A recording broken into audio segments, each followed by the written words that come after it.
Quiero comenzar leyendo en la versión de la traducción lenguaje actual, esta porción de la escritura de 1 Corintios 13, muy conocida, y tiene que ver con lo que hoy Dios nos quiere regalar. Te repito, está en la traducción lenguaje actual. Si de pronto te gusta esta versión que me llamó la atención, dice: si no tengo amor, de nada me sirve hablar todos los idiomas del mundo y hasta el idioma de los ángeles. Si no tengo amor, soy como un pedazo de metal ruidoso, soy como una campana desafinada.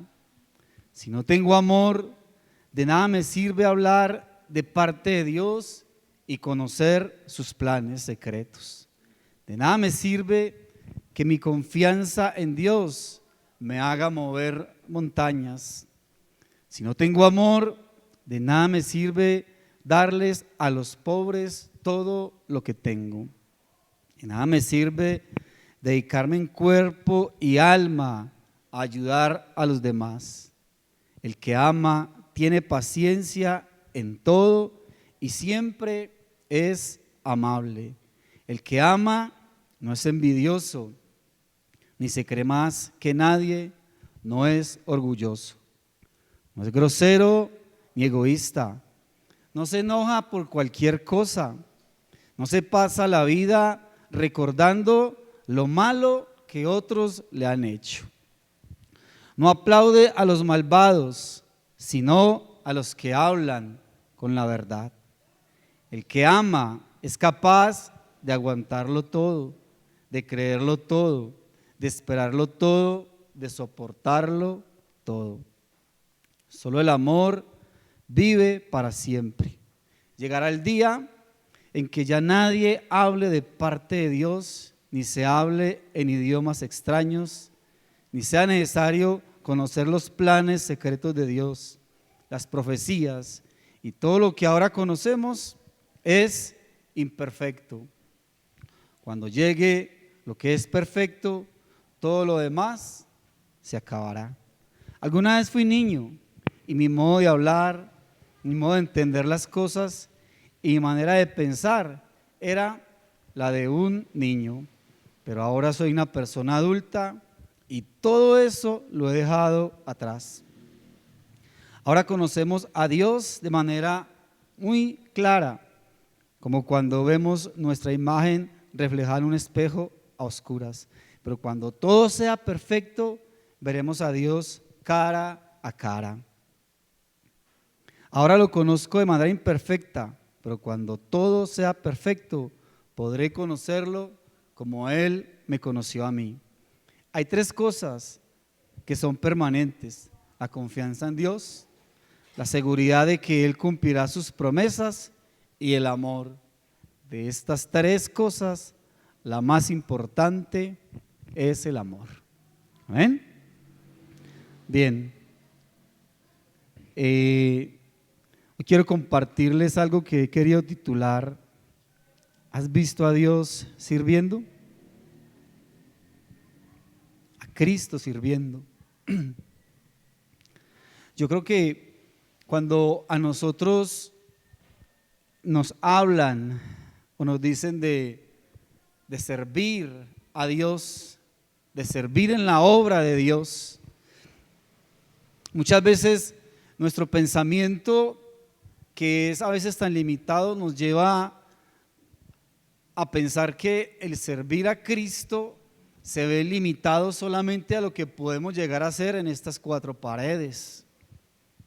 Que de hecho, el poder rendir delante de Dios un talento, un don, algo que Dios nos haya dado, y poderlo poner al servicio de la obra, pues es maravilloso. Pero el servir a Dios o el servir en su obra no tiene que ver precisamente con qué puedo hacer dentro de estas cuatro paredes. El servicio a Dios se extiende de manera muy maravillosa, de manera muy preciosa, de muchas, muchas formas que Dios quiere que nosotros hoy entendamos y lo podamos comprender.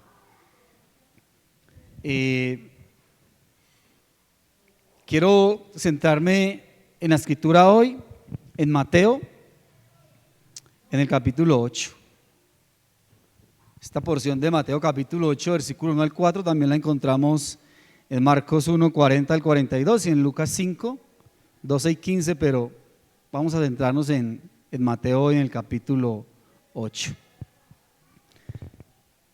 El relato de esta historia nos narra que Jesús viene bajando de un monte y el contexto general de la escritura nos muestra que en los capítulos 5, 6 y 7 se habla de ese sermón magistral y ese sermón precioso y maravilloso que Jesús predicó, llamado el Sermón del Monte.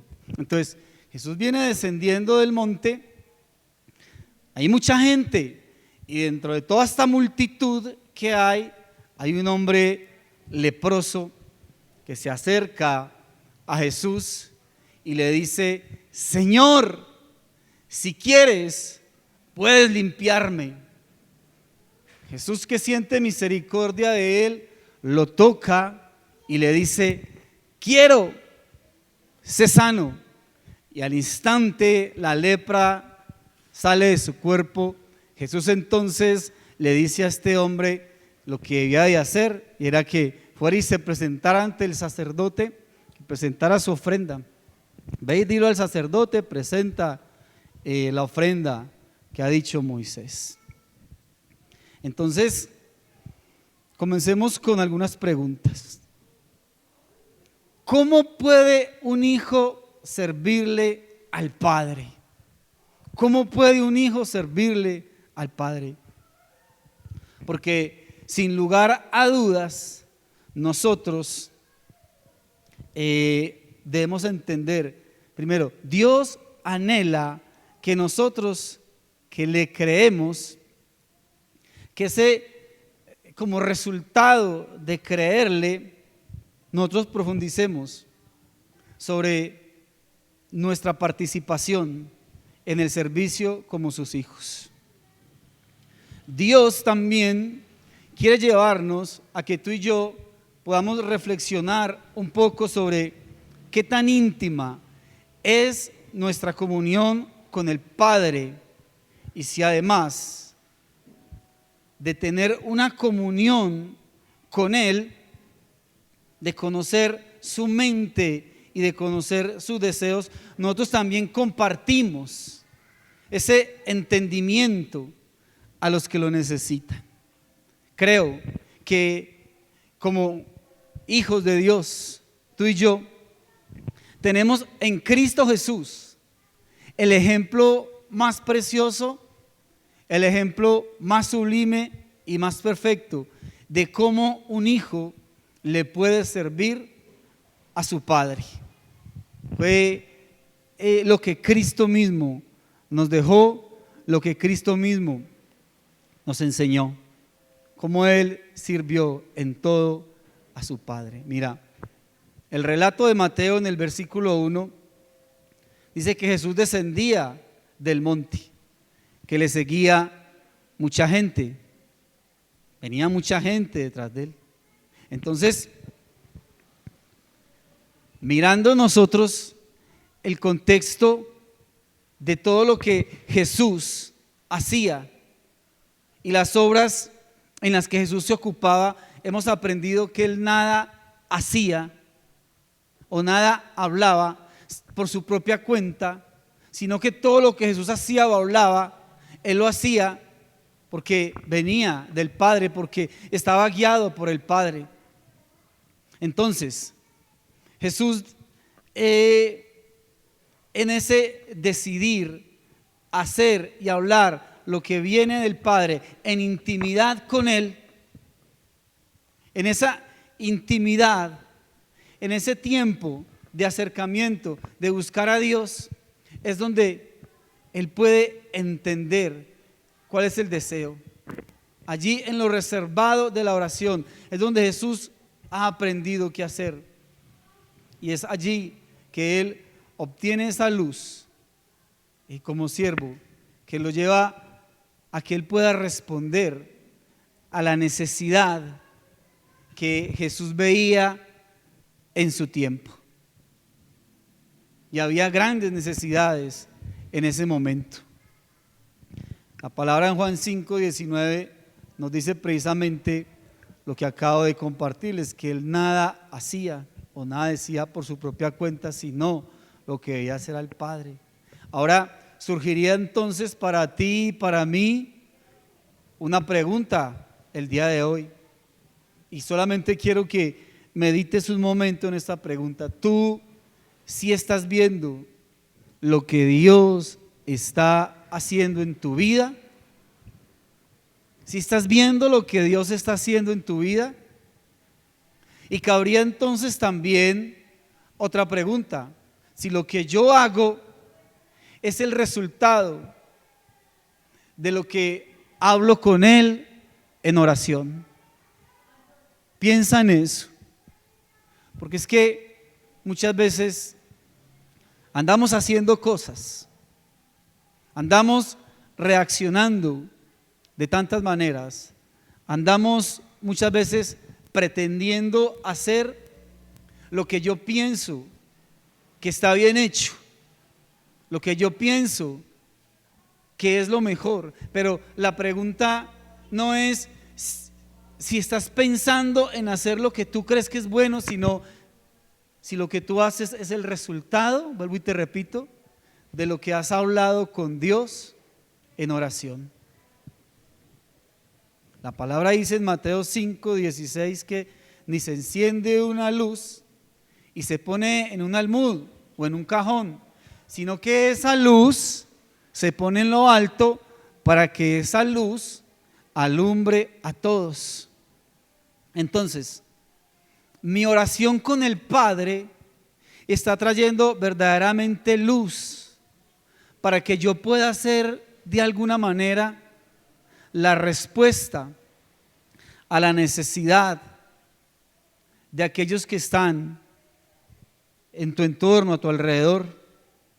¿Cuánto mi comunión con el Padre está afectando a las personas que me rodean? Hay una realidad muy grande, nuestra realidad actual en nuestro país. Vemos un país que desafortunadamente hay una violencia fuerte y uno ve una discusión fuertísima por asuntos políticos y el país hoy está en una tristeza por el atentado que ha ocurrido, por todas estas cosas. Y si nos alejamos un poquito de nuestro país y miramos alrededor del mundo entero, tenemos un mundo en mucha guerra. Por un lado guerra fría, por el otro lado tenemos guerra nuclear, por el otro lado tenemos guerra ya en pleno fuego. Y frente a todo esto que nosotros estamos viendo, ¿cuál es nuestra manera de hablar frente a estas cosas? Es triste ver la situación de violencia, pero es más triste ver también muchas veces cómo nosotros como creyentes nos referimos y hablamos del gobierno, del que se opone, del que no se opone, del que sea de izquierda, de derecha, lo que sea, pero creo que muchas veces nuestro proceder, nuestro hablar no es la respuesta que el mundo está necesitando en este momento. En el texto que nosotros vemos en Mateo, continúa diciendo que a Jesús le estaba siguiendo mucha gente. ¿Por qué creen que le seguía a Jesús tanta gente?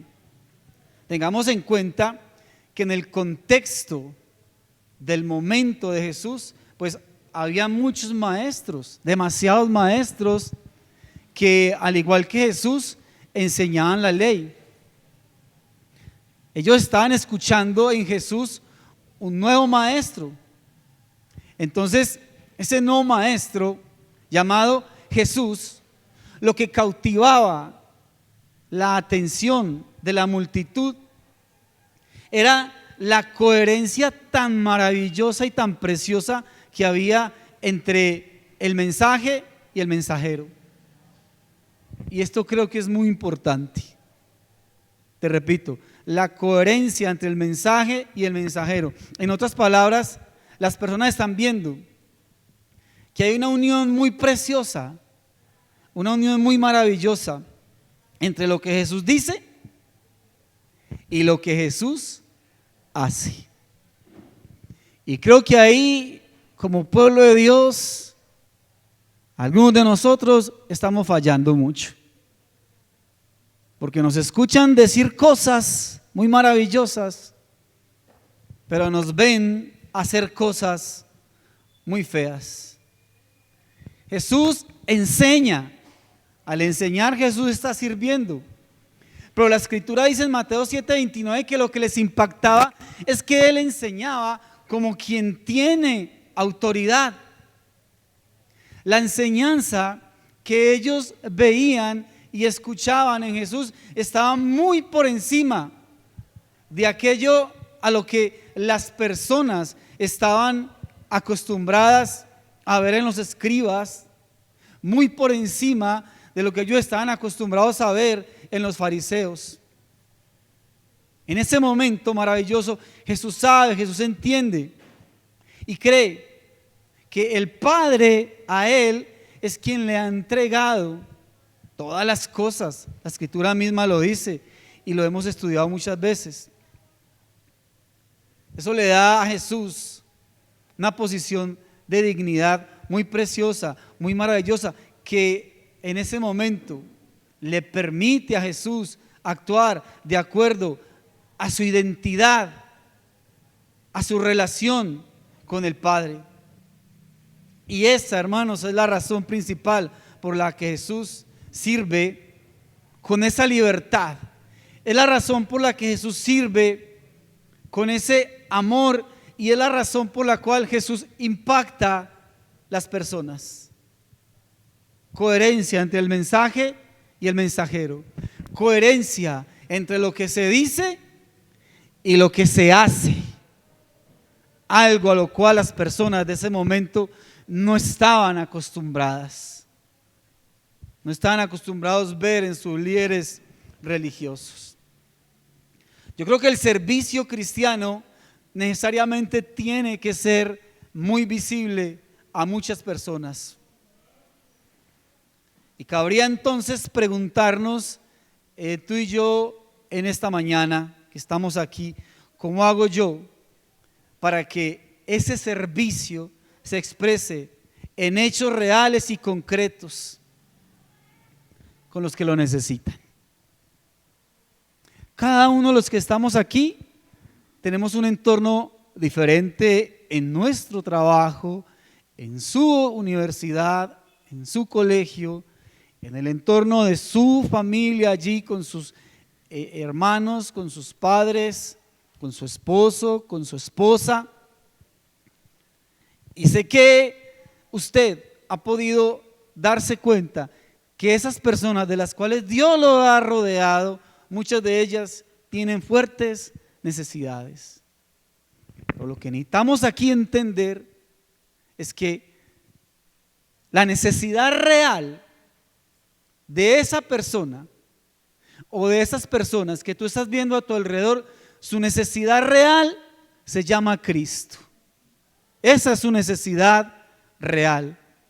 Las demás son necesidades sentidas, pero si lo miramos, todo apunta y todo aterriza y el centro de todo es que la necesidad que ellos tienen se llama Cristo.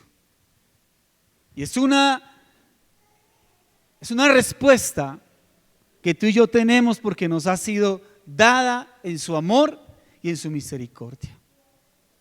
Pero entonces también podríamos preguntarnos si mi identidad, escucha esta pregunta, si mi identidad como cristiano es evidente para las personas que están en mi entorno. Es decir, si no lo entendiste, Las personas que están en tu entorno dicen, ese compañero de trabajo, ese compañero de universidad es cristiano, se le nota, se ve por lo que habla y por lo que hace.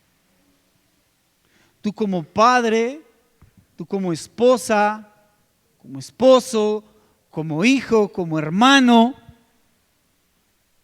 ¿será que en tu entorno, tus primos, tus tíos, tus tías, tus sobrinos, será que pueden decir realmente, o será que realmente te identifican a ti como un hijo, como una hija de Dios, o eso está muy confuso? Eso está así como entre muchos grises, porque no tienen muy claro que tú seas un creyente en la palabra de Dios, y como que lo que dejas es un manto de dudas, porque lo que dices y lo que haces no tiene ninguna coherencia para nada. Entonces solamente hagámonos esa pregunta: si mi identidad como cristiano si es clara para las personas que están en mi entorno. El pasaje en Mateo capítulo 8 versículo 2 continúa diciendo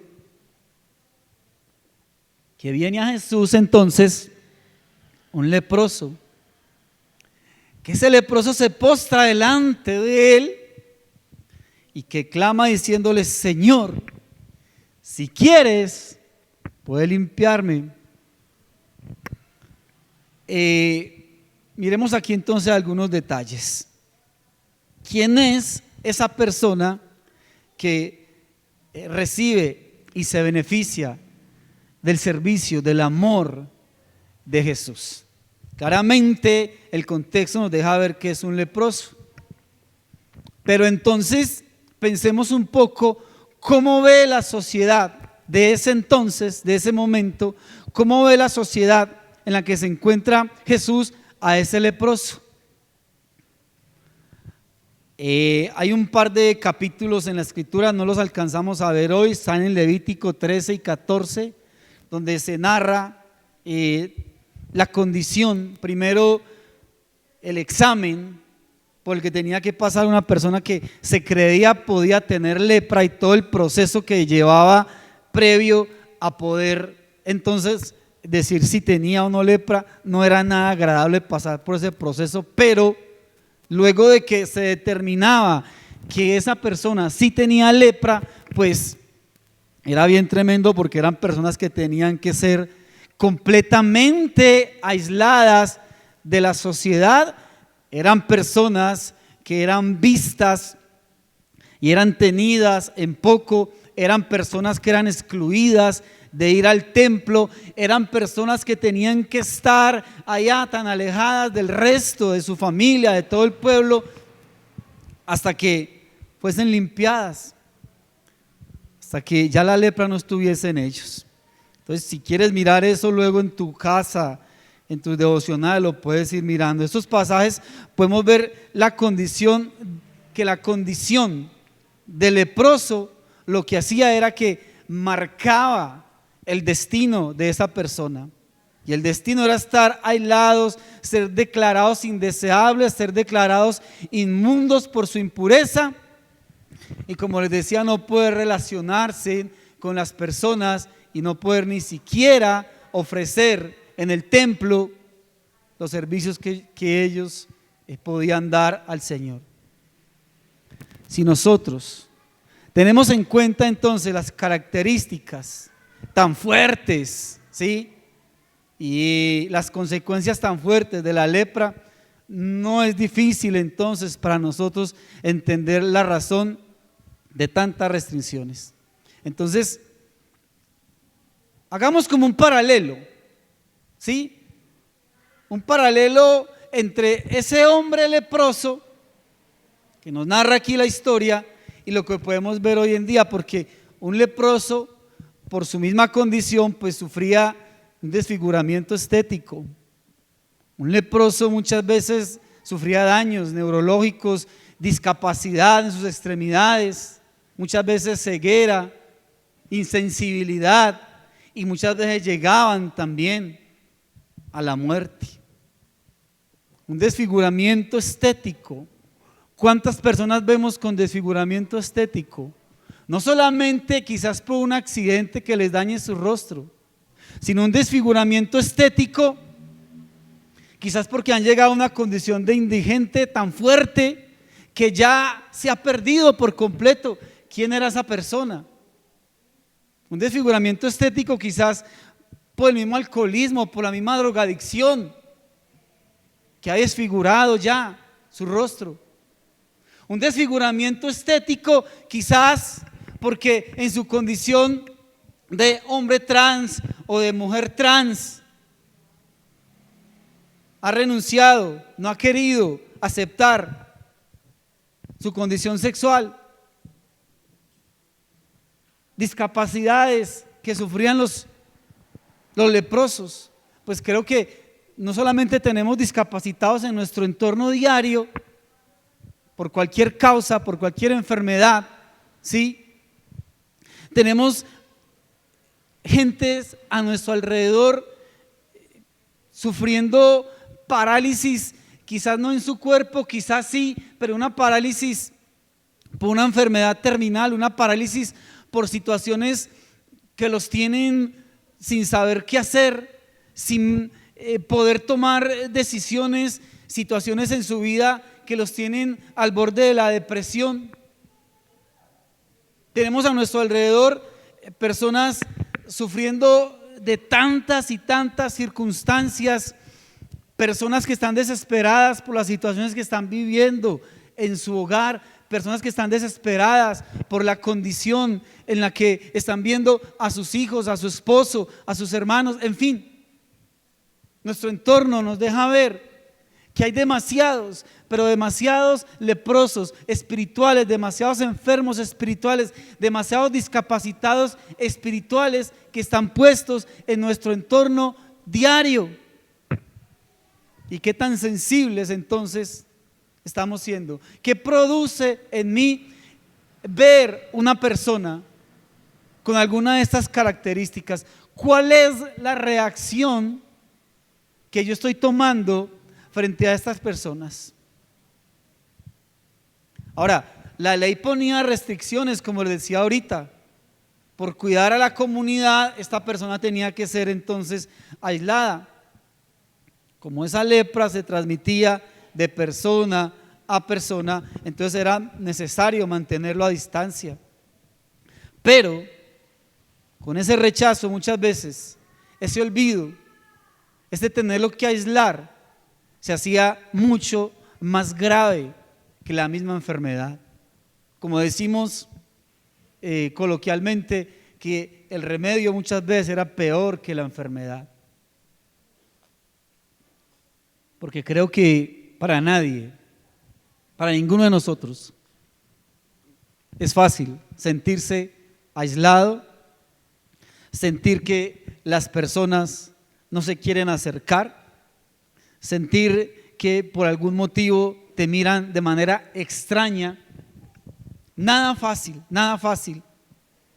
Y yo creo que nosotros tomar esta reacción, el que seamos nosotros muchas veces el que nos aislemos de esa necesidad que está rodeando nuestro entorno, eso no hace que la necesidad de la persona desaparezca. Tengamos en cuenta, mira, la lepra no duele, la lepra no pica, no arde. De hecho, un leproso podía perder un miembro de su cuerpo y no lo sentía. Entonces, podríamos pensar que el aislamiento no era suficiente para proteger a ese resto de personas. Pero pensemos por un momento simplemente en el leproso. ¿Qué pasa con él? ¿Qué pasa con el desarrollo diario, el día a día de esa persona? Sencillamente esa vida cuyo propósito original solamente se podía realizar allí con las demás personas, siendo ayudados los unos por los otros. Cada leproso tenía totalmente prohibido el contacto con las demás personas. Era imposible el acceso, incluso como les decía ahorita, a ir al templo, a acercarse a Dios como Dios les había enseñado hasta el momento. Era para cada leproso el panorama muy desolador, demasiado desolador, como es el panorama desolador para personas que nosotros de una u otra manera los tenemos junto a nosotros y sabemos que por algún motivo hay desespero, hay angustia, hay aflicción, hay tristeza, enfermedad, destrucción, tantas cosas en tantas personas que definitivamente no saben qué hacer, pero que he sido yo el que he aislado a esa persona, la he aislado de mi vida. El mensaje que Jesús enseñaba estaba confirmado por sus acciones. Era Jesús el mismo quien con su amor él iba y se acercaba al necesitado, y Jesús llegaba a ese necesitado con el amor y el deseo de suplir en él esa necesidad. Ahora, si yo soy seguidor de Jesús, si yo creo en las enseñanzas de ese Dios vivo, de ese Dios precioso, de ese Dios maravilloso, ¿será que realmente estoy entendiendo que yo debo acercarme al necesitado para enseñarle? ¿Será que sí estoy entendiendo que si yo le he dicho al Señor, Señor, es que yo quiero servirte, y el servicio más grande que Dios quiere que tú y yo demos a los demás es que demos amor? ¿Estoy realmente viviendo el mensaje de Jesús? ¿O cuál es el mensaje que tú y yo estamos viviendo? Solamente preguntémonos eso. Si estoy viviendo el mensaje de Jesús, ¿cuál es el mensaje que yo estoy viviendo? Mire lo que hace este leproso, que nos narra ahí la historia de Mateo capítulo 8. Él rompe en ese momento todas las normas sociales, y a pesar de la condición en la que él está, él se aventura a ir hasta donde está Jesús. Él no lo hace de cualquier manera. Él lo que hace cuando ve a Jesús es que se postra, y el hecho de que este leproso se postre, se hinque ante Jesús, nos da a pensar que realmente algo ya estaba pasando en el interior de este hombre, porque cuando él se acerca a Jesús, las palabras que él dice es Señor. Mira que lo está reconociendo, Señor. ¿Y quién puede ir a Jesús si no es el Padre el que lo trae? La escritura lo dice en Juan 6:44: ninguno puede venir a mí si el Padre que me envió no lo trajese. Es decir, que este leproso no se acerca a Jesús como un incrédulo. Y también miren lo maravilloso, y cómo podemos notar aquí algo bien interesante, es que la multitud que está en ese momento con Jesús, parte de esa multitud es esa multitud que estuvo con Jesús escuchando el sermón del monte. Y esta multitud está a la expectativa de qué es lo que va a pasar, qué es lo que va a suceder, qué es lo que Jesús va a hacer con ese hombre. Si es el mismo Jesús que escucharon dar un tremendo sermón, unas tremendas palabras allá en el monte, y esos que estuvieron allí están expectantes. ¿Qué va a hacer Jesús con este hombre? Habrá otra cantidad de personas también que hacen parte de la multitud, pues que para ellos ese leproso obviamente les es desagradable. Pero los otros están diciendo, ¿qué va a suceder? ¿Qué va a suceder? ¿Será que tú y yo estamos realmente mirando a nuestro alrededor y pidiéndole a Dios, Dios, déjame ver la necesidad de las personas, las que tú me estás rodeando, y permíteme identificarme con ese problema, con esa situación? Porque es que, a ver, hay dos cosas. La primera es que si Dios te está dejando a ti ver la necesidad de otra persona, es porque Dios también te ha dado a ti el amor, y Dios te ha dado a ti lo que tú necesitas para que lo des a esa persona. Porque muchas veces la fácil que hacemos es que si hay una persona con una situación, con una dificultad, entonces la llevo al pastor para que el pastor mire qué hace. Si Dios te deja ver a ti la necesidad, Dios también te equipa a ti para que tú seas útil en la circunstancia que esa persona está viviendo. ¿Qué le ha dicho el Padre, o qué nos ha dicho a ti y a mí el Padre que hagamos frente a la necesidad que estamos viendo muchas veces? Estamos viendo todo tipo de personas, estamos viendo todo tipo de situaciones, nos estamos enfrentando día a día. De las gentes que nos rodeamos, nos estamos enfrentando a cantidades y cantidades y cantidades de situaciones. Pero muchas veces lo que queremos es cerrar nuestros ojos y hacer como si no estuviésemos viendo absolutamente nada.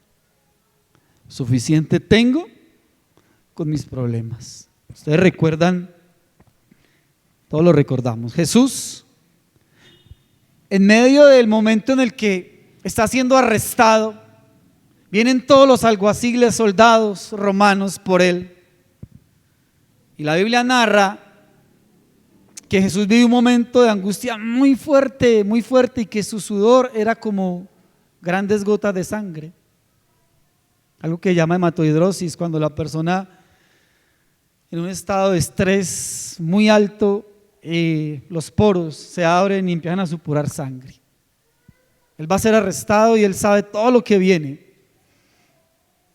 y cuando va a ser arrestado, uno de sus discípulos saca la espada y corta la oreja de uno de los soldados. ¿Y qué hace Jesús con ese hombre? Dice que lo sanó.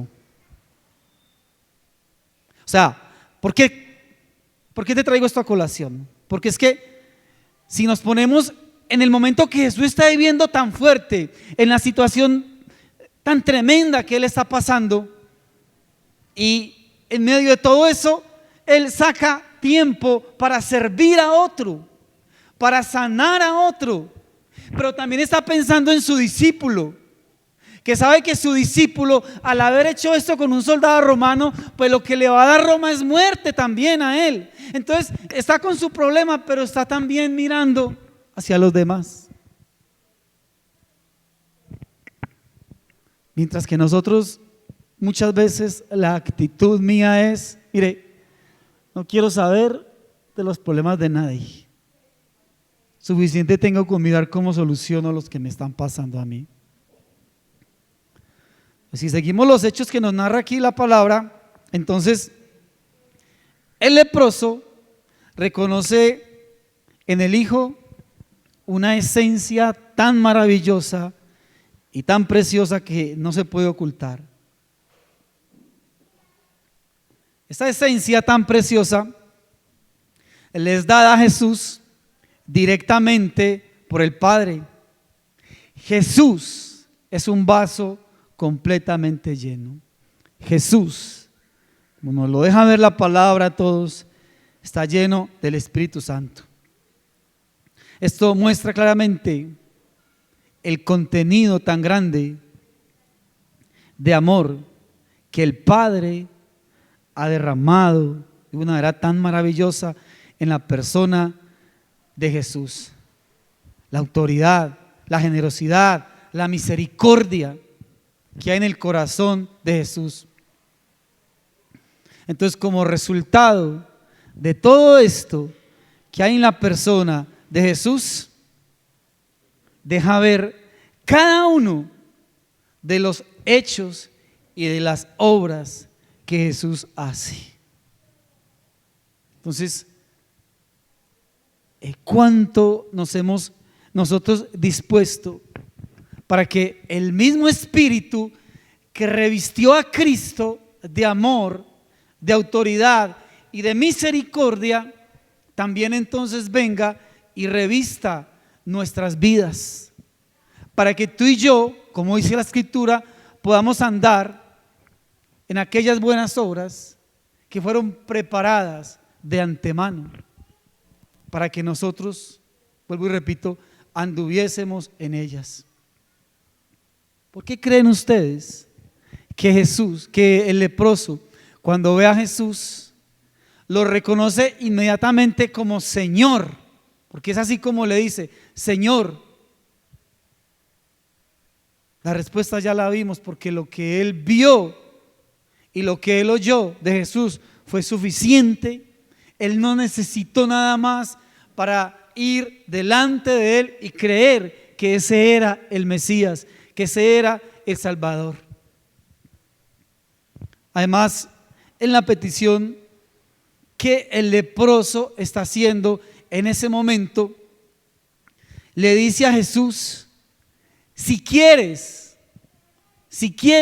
puedes limpiarme. Lo que le está diciendo es: tú eres Señor, tú eres Salvador, tú eres el Mesías, haz sencillamente lo que sea tu voluntad. ¿Cómo creen ustedes? ¿Cómo nos deja ver aquí el contexto de cómo Jesús está viendo a este leproso? Jesús lo ve en esa comunión tan preciosa, y es que todo aquí tiene que centrarse en la comunión que Jesús tenía con el Padre, y en esa comunión de Jesús con el Padre, pues Jesús tiene la capacidad de ver las carencias del necesitado. Jesús tiene la capacidad de entender con precisión qué es lo que esa persona necesita y qué hacer en ella. Aquí nos tenemos que dar cuenta de algo muy bonito y algo bien especial en nuestras vidas, y es que entre más fuerte, entre más constante sea nuestra comunión con el Padre, nosotros vamos a poder ser mucho más eficaces en ayudar a las personas. Porque es que suele pasar que vemos la situación y o no hacemos nada, nos insensibilizamos, o cuando nos acercamos, escuchamos, compartimos lo que sea y nos enteramos que está sucediendo, yo no sé qué hacer, no tengo ni idea qué puedo hacer. No, ahí sí, yo ante esa situación, imagínate a Jesús en esas. Imagínate a Jesús diciendo: yo no sé qué hacer. Ahí sí, grave, porque no tengo ni idea. Pero lo que le permitía a Jesús saber qué hacer, qué decir, cómo reaccionar, era la comunión con el Padre.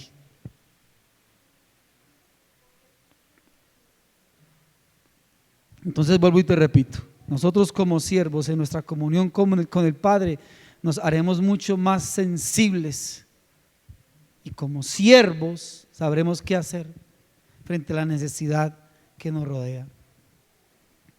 La petición que el leproso está haciendo en ese momento es directamente y exclusivamente hacia Jesús, no hacia la multitud. Señor, si quieres, puedes limpiarme. Ese clamor de ese leproso ante aquel que tiene toda la potestad, todo dominio, aquel que es omnipotente. Es hermoso descubrir algo bien tremendo en esto, y es que nada de lo que vemos en este relato entre Jesús y este hombre leproso, absolutamente nada, nada ahí es una casualidad. Nadie en el plano natural tiene la manera de cómo limpiar a este hombre de su lepra. Está viviendo una enfermedad tremenda, y esto nos permite a nosotros ver una característica bien tremenda del Padre a través de su Hijo: el amor, la soberanía de Dios para determinar la voluntad, para hacer como Dios quiere, para ejecutar esa voluntad. Entonces, el poder venir de este leproso y reverenciar a Jesús y reconocer a Jesús como el único que puede hacer maravillas y el único que puede restaurar su vida como solamente Él lo necesitaba en ese momento. Esa palabra, si quieres puede limpiarme, no tiene que ver precisamente con sanidad, sino con purificación, es lo que dice el original. Señor, si tú quieres, puedes purificarme. Es como una petición tan personal, una necesidad tan personal que Él está expresando a Jesús. Y a veces tú y yo, como creyentes en la palabra, deberíamos también entonces preguntarnos si simplemente estoy actuando como un espectador o realmente yo quiero hacer parte de los hechos de Dios, del obrar de Dios, del hacer de Dios, que puede usarme para llevar una persona a que pueda decirle al Señor: Señor, si tú quieres, puedes purificarme. Si tú quieres, puedes limpiarme de mis pecados. Si tú quieres, puedes limpiarme de mis maldades. Si tú quieres, puedes restaurar mi vida, levantar mi vida, hacer, Señor, conforme a tu voluntad en mi vida. Pero que nuestra comunión con Dios, el poder ver lo que está ocurriendo a nuestro alrededor, el identificarnos como siervos de Dios, como personas a quien Dios quiere usar para que tú y yo sirvamos en un mundo que está sumergido en medio de tantos problemas, en medio de tantas dificultades, y como le decía ahora, la mayor necesidad que tiene el ser humano es la necesidad de Cristo, que realmente en ese poder interactuar con el Padre podamos decirle al Señor que no queremos ser simplemente espectadores, y que muchos, por ese amor que nos debe mover a ti y a mí, muchos puedan venir y le puedan decir al Señor: Señor, si quieres puedes limpiarme. El versículo 3 de Mateo 8 dice que Jesús extendió la mano y le tocó al leproso. ¿Y qué le dijo? Le dijo: quiero, sé limpio. Y al instante esa lepra desapareció. Entonces, recordemos entonces cómo se extiende la misericordia de Dios. Hay un pasaje en Génesis, en el capítulo 3, versículo 8 y 9, nos recuerda ese momento fatídico y triste cuando el hombre decide no creerle a Dios, y el hombre se ve desnudo y siente vergüenza y escucha la voz de Jehová Dios en medio del huerto que lo llama, y el hombre y la mujer sienten miedo y se esconden de la presencia de Dios. Vemos un Adán. Cuando hablo de Adán, hablo de los dos. Recuerde que en Génesis 5 dice que Dios los llamó a ambos Adán. Adán significa hombre de tierra. Entonces vemos un Adán confuso, temeroso, pero es Dios mismo quien extiende la gracia. Es Dios mismo quien va y lo busca. Es Dios mismo quien tiene misericordia de cada uno de nosotros. Es Dios el que busca al pecador. O sea, el pecador, nosotros jamás, tú y yo jamás dijimos yo voy a buscar a Dios, si no es porque Él toca nuestros corazones, si no es porque Él se apiada de nosotros, así como lo vemos aquí, acercándose al leproso, acercándose a Adán, acercándose a cada una de nuestras vidas, pues hubiese sido imposible. Es Dios el que toca los corazones y empieza Dios mismo a producir esa fe que es necesaria para que el hombre pueda regresar a Él. Yo creo que también otro ejemplo lo encontramos en Romanos capítulo 10, versículo 21, cuando Dios, hablando de su pueblo, Él dice: todo el día extendí mis manos a un pueblo rebelde y contradictor. Dios extendiendo sus manos, Dios buscándonos porque entiende nuestra necesidad, Jesús acercándose y extendiendo su mano hacia el leproso que sabe que lo necesita. Entonces podemos ver nosotros, no solamente a través de este pasaje, sino a través de muchos otros pasajes, podemos ver cómo Dios desde siempre, desde la eternidad y hasta la eternidad, Dios ha mostrado su amor a cada uno de nosotros. Dios es el que alcanza al que está por allá marginado. Dios es el que puede confortar el corazón de aquel que está afligido. Dios es el que enseña al que ignora su verdad, al que ignora su amor. Es Dios mismo.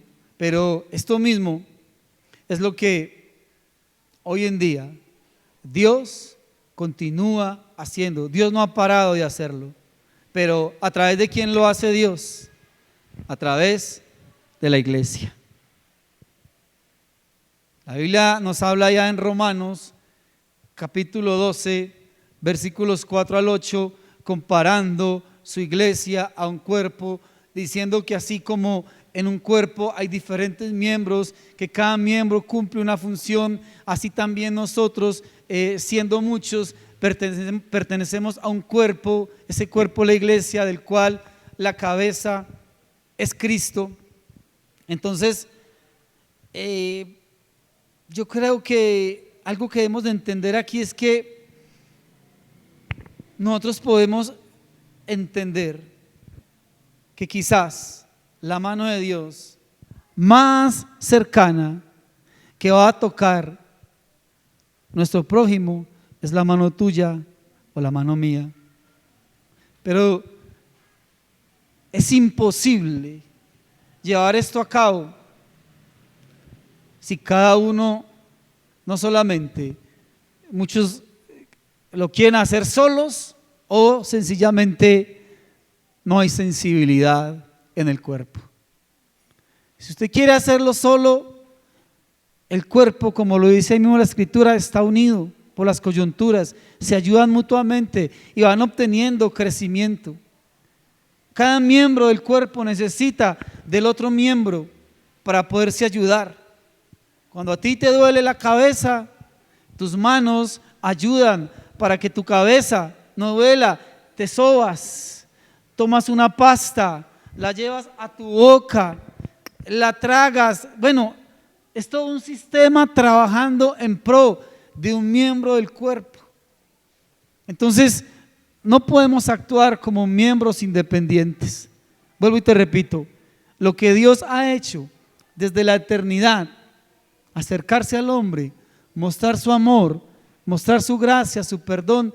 Dios lo continúa haciendo, pero Dios lo quiere hacer es a través tuyo y mío como iglesia, como parte del cuerpo. El fuerte amor de Jesús es lo que definitivamente impacta a otros. Si nosotros verdaderamente como iglesia, tú y yo, decidimos avanzar, pero para poder avanzar necesitamos avanzar es unidos en el pensamiento de Dios. Tenemos que entender que nosotros como parte activa del cuerpo de Cristo debemos preguntarnos algo bien confrontante. ¿Por qué servimos solamente a algunas personas? ¿O por qué sirvo solamente a los que son miembros de la iglesia? ¿Qué es lo que me impide realmente impactar?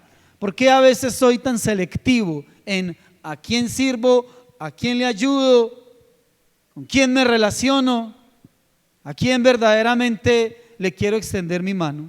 ¿Por qué somos así? ¿Por qué es que no queremos impactar? Es como si hubiera una barrera entre Dios y nosotros, no puesta por Dios, una barrera puesta por nosotros mismos que nos distancia, que aunque le estamos conociendo a Él, como que ya no lo vemos y no lo percibimos de la misma manera como en algún momento sucedió en nuestras vidas. Es como lo que nos exhorta Apocalipsis capítulo 2 versículo 4, donde nos dice que hemos dejado nuestro primer amor. Y como resultado de ese asunto, nuestros sentidos espirituales se empiezan a debilitar.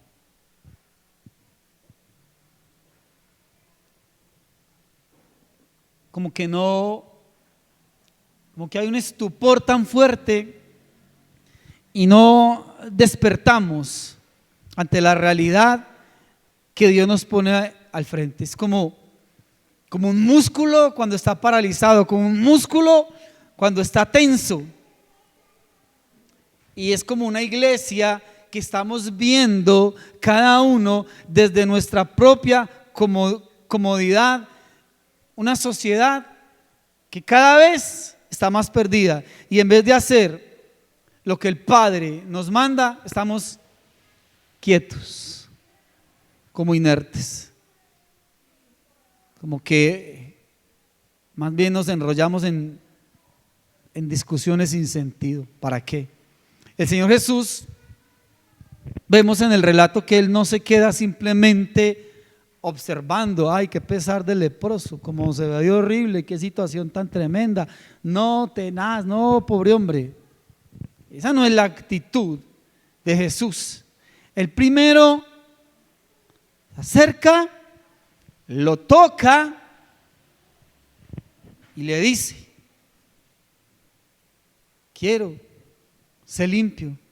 Recordemos que los fariseos y que los maestros de la ley de ese momento enseñaban, pero su enseñanza era enfocado en las tradiciones de los hombres. Y Jesús los exhortaba en Mateo capítulo 7 versículo 9 diciéndoles: ustedes invalidan la ley, invalidan el mandamiento de Dios solamente por guardar una ley. O sea, era preferible no acercarse, era preferible aislarlo, era preferible tenerlo por inmundo, por indeseable, que acercarse a Él y ayudarle. Por esta razón, cuando Jesús se acerca, lo toca y le habla a este hombre, Jesús está mostrándole con esto algo bien bonito a la multitud. Y es que el verdadero sentido de la ley está ¿en qué? En el amor de Dios. O sea, podemos decirlo de otra manera. Jesús está trayendo un cambio que lo que está haciendo Jesús con este cambio es mostrando sencillamente que su soberanía, que su amor maravilloso obran por encima de todo lo que el hombre cree que está establecido. Solamente y únicamente a través del amor. Y aquí también nosotros podemos pensar en algo, en otra verdad que es muy evidente. Es que cuando vemos la manera en cómo Jesús se acerca al leproso, la Escritura nos dice que Él, Jesús, ha crecido en gracia y ha crecido en sabiduría. Tengamos en cuenta algo, y es que Jesús estaba en la condición de hombre. La Escritura nos lo dice, que Él, siendo en forma de Dios, se despojó, no escatimó en ser igual a Dios, sino que se despojó y tomó forma de hombre. Y mira qué bonito esto. Estando en esa condición de hombre, Él crecía en sabiduría, en gracia, en conocimiento delante de Dios, y era lo necesario, lo suficiente para Él poder entender e identificarse con la necesidad que había a su alrededor. Entonces, por eso ese fortalecimiento de esa fe era progresivo, y es algo que también debe de marcar nuestras vidas, ir en un progreso en nuestra fe, en el amor, en ser sensibles, en ese crecimiento en la comunión con el Padre. A medida que se relaciona con la palabra, a medida que se relaciona íntimamente con el Padre, es ahí donde Jesús crece también en esa comunión y esa sensibilidad a poder escuchar la voz y la voluntad del Padre. Él se complace, el Padre se complace en hijos que realmente le aman, en hijos que realmente desean la intimidad con Él. Recordemos que Dios no tiene favoritos, Dios tiene íntimos, gente que quiere relacionarse realmente con Él. Por esta razón es que la fe de aquellos que aman la intimidad con Dios, con el Padre, se va fortaleciendo. El amor de aquellos que quieren tener intimidad con el Padre es un amor que se va fortaleciendo. Bueno, hay muchas cosas para contar aquí, solo quiero ya terminar porque mi hijo siempre me pone la alarma. Entonces, solamente meditemos en algo aquí bien bonito.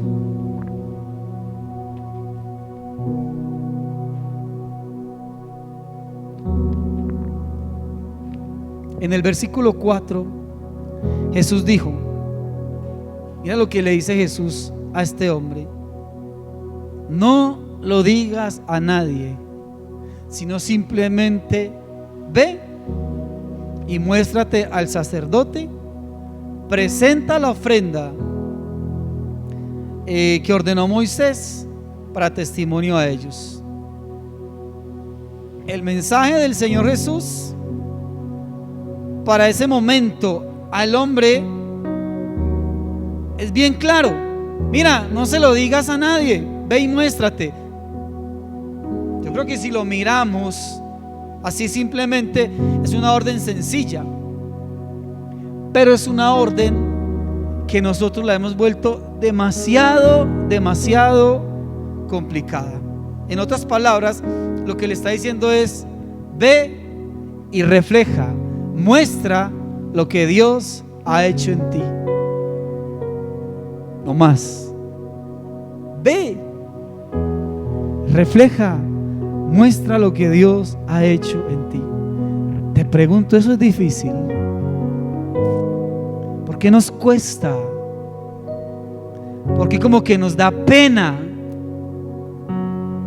¿Por qué como que hablar de Jesús, mencionar su palabra y dar testimonio de lo que me ha enseñado, de lo que ha hecho en mi corazón, ¿por qué lo volvemos algo tan complicado?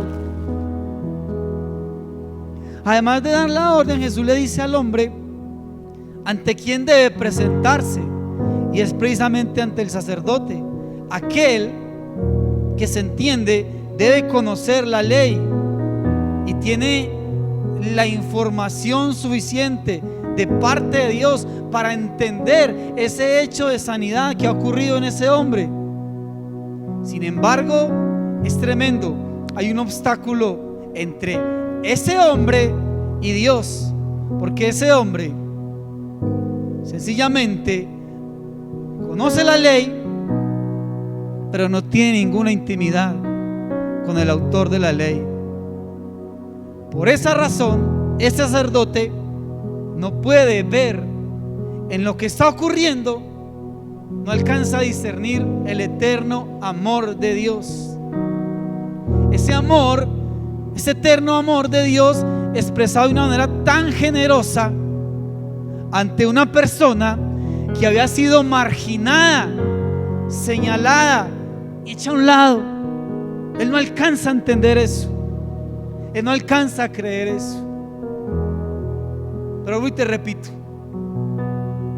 conocía la ley, pero no tenía intimidad con el autor de esa ley. Y eso lo lleva a esa completa y total insensibilidad. ¿Cómo reflejar entonces la imagen de Dios con hechos? Yo creo que viendo el modelo de Jesús, nosotros podemos afirmar que solamente aquel que ha entendido quién es en Cristo puede reflejar la imagen de Dios con hechos. Si tú no has entendido eso, si yo no he entendido quién yo soy en Cristo, imposible reflejar eso. Ahora preguntémonos, ¿cuál es entonces la necesidad de un siervo? Tú y yo como siervos, ¿cuál es nuestra necesidad? Nuestra necesidad, iglesia, como siervos, es saber cuál es la voluntad de nuestro Señor para entonces poder ponerla en acción. Al conocerla, un verdadero siervo que ama a Dios y que ama a su Señor, lo que hace es que pone esa voluntad en acción, pone esa voluntad realmente a caminar, a funcionar, y entiende que no es de él el hacerlo, sino que es de aquel que lo ha enviado, que lo ha equipado y que coloca en él, a través de su espíritu, todo el amor, toda la compasión, toda la sensibilidad que necesita y toda la sabiduría para acercarse a aquel que tiene necesidad. Por esta razón, desde siempre el Padre se ha provisto para todo lo que Él sabe que necesita la obra de Dios. O sea, Dios se provee para sí mismo. Dios mismo suple para su obra lo que Él sabe que es necesario. Y la Escritura dice que la mies es mucha, los obreros pocos. Rogad pues al dueño de la mies que envíe obreros a su mies. Y yo estoy seguro y estoy convencido que cuando Dios me envía, Dios no solamente me envía a hacer lo que es su voluntad, sino que también Dios me ha equipado a mí con lo suficiente y con lo necesario para ir y hacer esa que es su voluntad. Amén. Vamos a estar de pie y vamos a orar a Dios.